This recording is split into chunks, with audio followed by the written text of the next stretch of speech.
Hello मेरे प्यारे सभी मित्रों, आप सभी लोगों का हम अपने चैनल पर बहुत बहुत स्वागत करते हैं। क्या हम आप सभी लोगों का अपने चैनल पर बहुत बहुत स्वागत करते हैं। हम आपके लिए फिर से लेकर आए हैं IAS 2023 प्रीलिम्स एग्ज़ाम के लिए मोस्ट ऑफ द टाइम पूछे जाने वाले प्रश्न यानी कि सर्वाधिक एक्सपेक्टेड यानी कि संभावित प्रश्न की सीरीज आज हम फिर से लेकर आए हैं।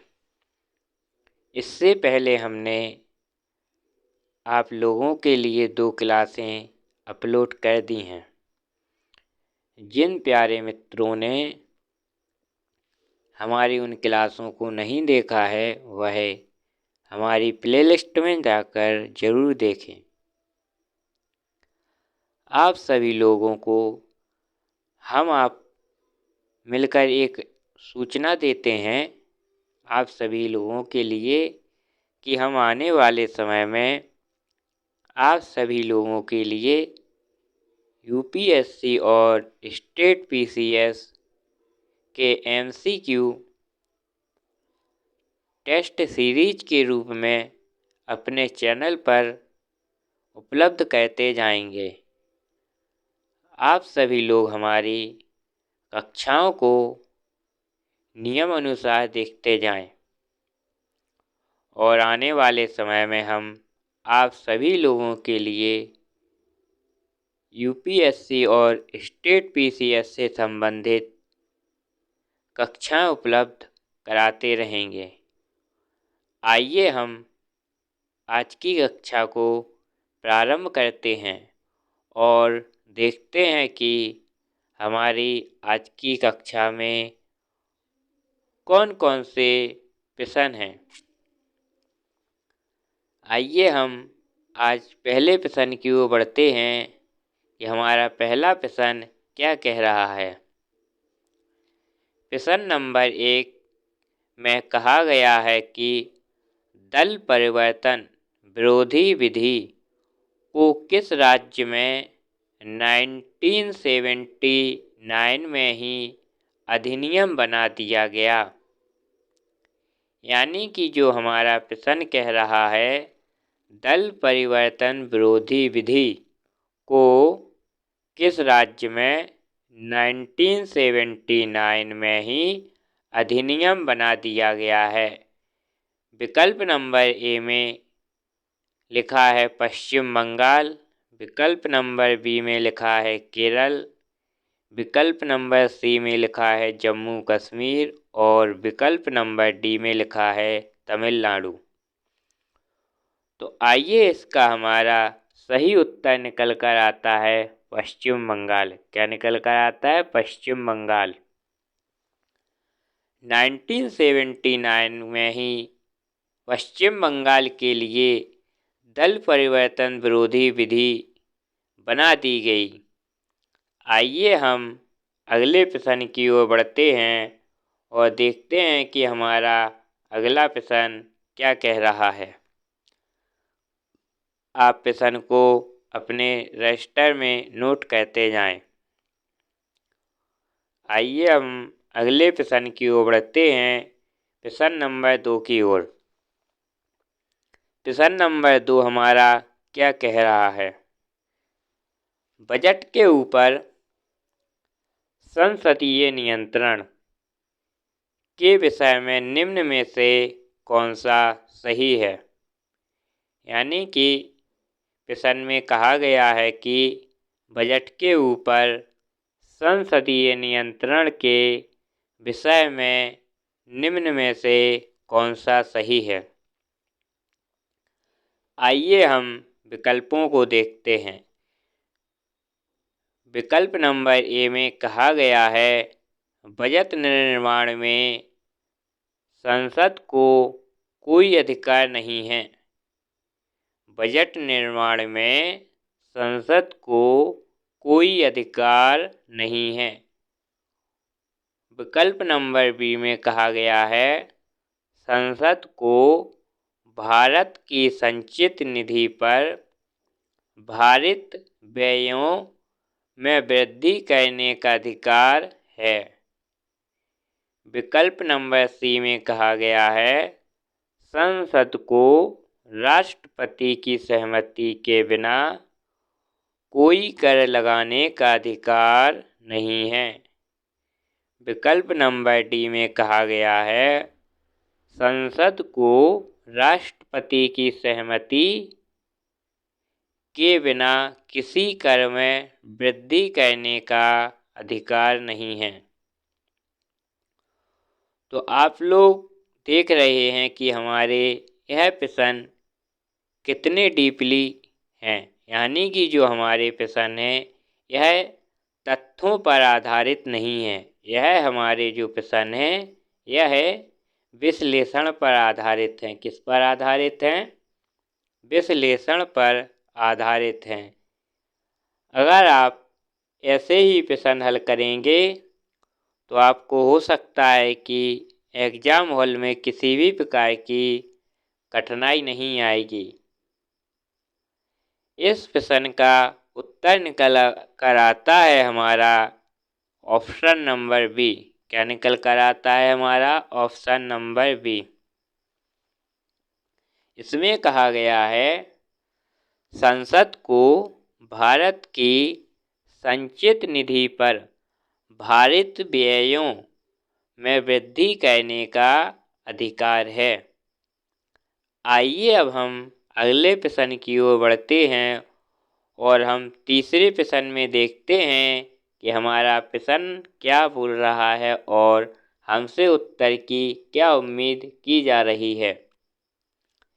प्रश्न नंबर 3 में कहा गया है, संविधान सभा के संबंध में निम्न में से कौन सा सही है? कथन दिए गए हैं। एक, यह वयस्क मत अधिकार पर आधारित नहीं थी। दूसरे में कहा गया है, यह प्रत्यक्ष मतदान का प्रतिफल थी। तीसरे में कहा गया है, यह बहुदलीय निकाय था। और चौथे में कहा गया है, इसमें कार्य करने के लिए कई समितियां हैं। और ऑप्शन में दिया गया है 1 तथा बी। ऑप्शन बी में दिया गया है 2 तथा 3। ऑप्शन नंबर सी में दिया गया है 1 तथा 4 और ऑप्शन नंबर डी में दिया गया है 1, 2, 3, 4। तो देखिए इसमें हमारा उत्तर निकल कर क्या आता है। क्या इसमें हमारा उत्तर निकल कर क्या आता है? संविधान सभा है जो हमारी, संविधान सभा के संबंध में पूछा गया है कि जो हमारे 4 कथन हैं इसमें से हमारे कौन कौन से कथन सही हैं। इसमें हमारा कथन निकल कर आता है पहला सही है। क्या है? पहला सही है। जो संविधान सभा थी, जो हमारी संविधान सभा थी, संविधान सभा का जो यह वयस्क मताधिकार पर आधारित नहीं थी। क्या? जो संविधान सभा है यह वयस्क मताधिकार पर आधारित नहीं थी। क्यों? जब संविधान सभा का निर्माण हो रहा था, जब संविधान सभा का निर्माण हो रहा था तो उस समय जो हमारे संविधान निर्माता थे और संविधान का निर्माण करना चाहते थे, वह प्रारंभ में वयस्क मताधिकार का प्रयोग नहीं करना चाहते थे। संविधान सभा का निर्माण वह सिर्फ एक आधार पर करना चाहते थे कि जो भारतीय जनता है, क्या? जो हमारी भारतीय जनता है, उसी जनता में से कोई सदस्य यानी कि खुलकर वयस्क मत यानी कि खुलकर जनता से कहा जाए कि संविधान सभा में आप अपने क्षेत्र से कौन से सदस्य को संविधान सभा में और भेजना चाहते हैं। तो यह वयस्क मताधिकार पर आधारित नहीं थी, यह जनता पर आधारित थी। और इसमें चौथरा भी सही है। क्या है? चौथरा भी सही है। इसमें कार्य करने के लिए कई समितियां थीं। क्या थी? कई समितियां थीं। जैसे कि संविधान सभा में जो संविधान निर्माण का कार्य चल रहा था, उसमें जैसे कि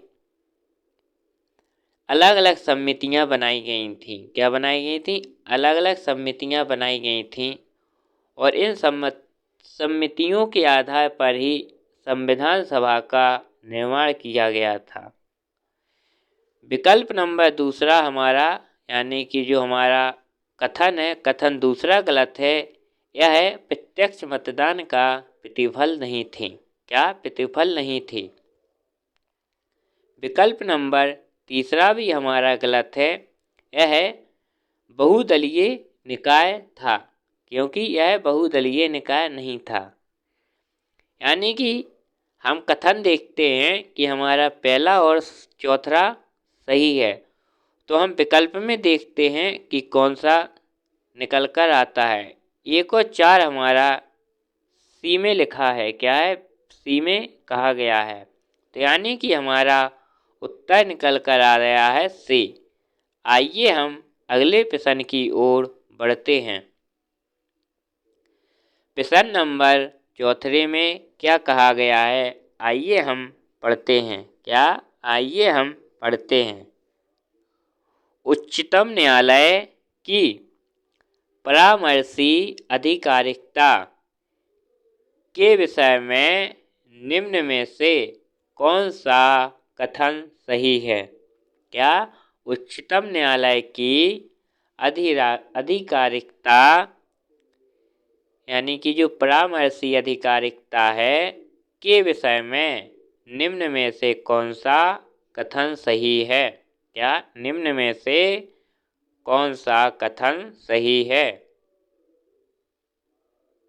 तो आइए आप यहाँ पर चयन कीजिए कि हमारा कौन सा उत्तर निकल कर आता है। कथन नंबर पहले में कहा गया है, उच्चतम न्यायालय के लिए यह बाध्यकारी है कि वह राष्ट्रपति द्वारा निर्देशित किसी भी मामले में अपना मत व्यक्त करे। और कथन नंबर 2 में कहा गया है, परामर्शी आधिकारिकता की शक्ति के अधीन प्राप्त किसी निर्देश पर उच्चतम न्यायालय की पूर्ण पीठ सुनवाई करती है। क्या? पूर्ण पीठ सुनवाई करती है। कथन नंबर 3 में कहा गया है, परामर्शी आधिकारिकता के अधीन प्राप्त निर्देश पर व्यक्त किया हुआ और उच्चतम न्यायालय का मत सरकार पर बाध्य नहीं होता है। यानी कि इसमें कहा गया है, परामर्शी आधिकारिकता के अधीन प्राप्त निर्देश पर व्यक्त किया हुआ उच्चतम न्यायालय का मत सरकार पर बाध्यकारी नहीं होता। कथन नंबर 4 में कहा गया है, उच्चतम न्यायालय उसकी आधिकारिकता की शक्ति के अधीन एक बार में केवल एक ही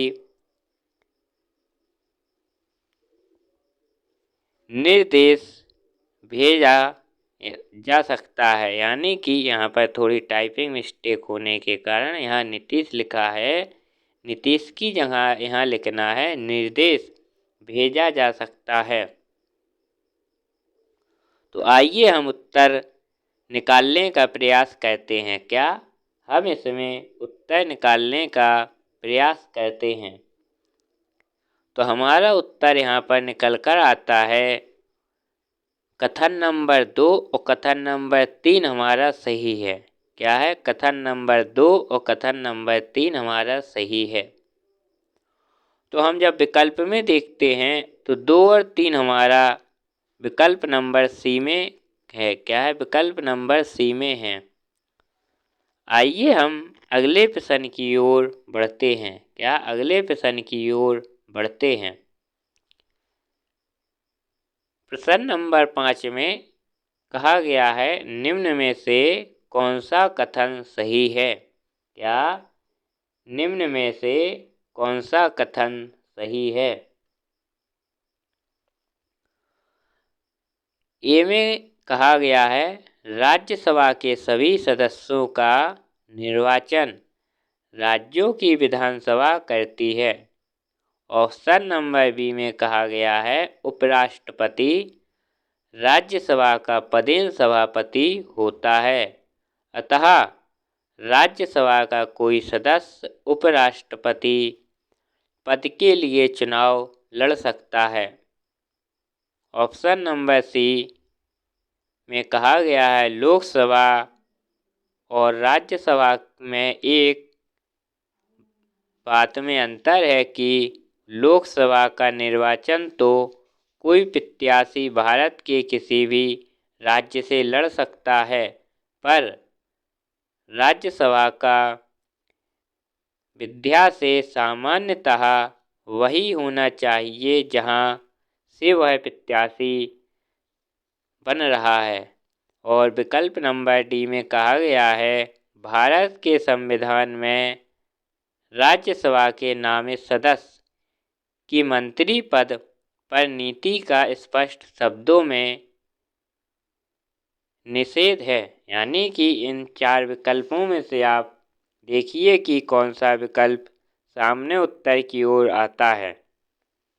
विकल्प नंबर हमारा सही होता है सी। क्या? विकल्प नंबर हमारा सही होता है सी। विकल्प नंबर सी में कहा गया है लोकसभा और राज्यसभा में एक बात में अंतर है कि लोकसभा का निर्वाचन तो कोई प्रत्याशी भारत के किसी भी राज्य से लड़ सकता है। क्या? किसी भी राज्य से लड़ सकता है, पर राज्यसभा का प्रत्याशी सामान्यतः वही होना चाहिए जहां का वह निवासी हो। यानी कि जहां वह रहता है वहीं का निवासी होना चाहिए। आइए हम अगले प्रश्न की ओर बढ़ते हैं और हम प्रश्न नंबर 6 में देखते हैं। और यह हमारी कक्षा का लास्ट प्रश्न है। और ऐसे ही प्रश्न को हल करने के लिए आप डेली MCQ सॉल्व करते जाएं। जो हमारी कक्षाएं उपलब्ध होती हैं उन क्लासों को आप अवश्य देखते जाएं। प्रश्न नंबर 6 में क्या कहा गया है? भारत में समाचार पत्रों का स्वतंत्र, यानी कि भारत में जो समाचार पत्र हैं उनको स्वतंत्र रूप से किस अनुच्छेद में लिखा गया है? विकल्प नंबर ए यानी कि ऑप्शन नंबर ए में कहा गया है संविधान के अनुच्छेद नंबर 19A का विशेष रूप में उपबंधित है। ऑप्शन नंबर बी में कहा गया है संविधान के अनुच्छेद 19 में प्रत्याभूत के व्यापक स्वतंत्र में निहित है। ऑप्शन नंबर सी में संविधान के अनुच्छेद 361 का उपबंधों के द्वारा प्रत्याभूत है। ऑप्शन नंबर डी में देश में विधि के शासन के परिवर्तन से ही उद्भूत होगा। आइए आप यहाँ पर आंसर निकालने की कोशिश कीजिए। क्या? यहाँ पर आंसर निकालने की कोशिश कीजिए कि हमारा क्या आंसर निकल कर बाहर आएगा। क्या हमारा यहाँ पर आंसर कौन सा बाहर निकल कर आएगा। आप यहाँ पर देखें कि आंसर कौन सा निकल कर आता है। थोड़ा आप रिसर्च कीजिए, सोचिए।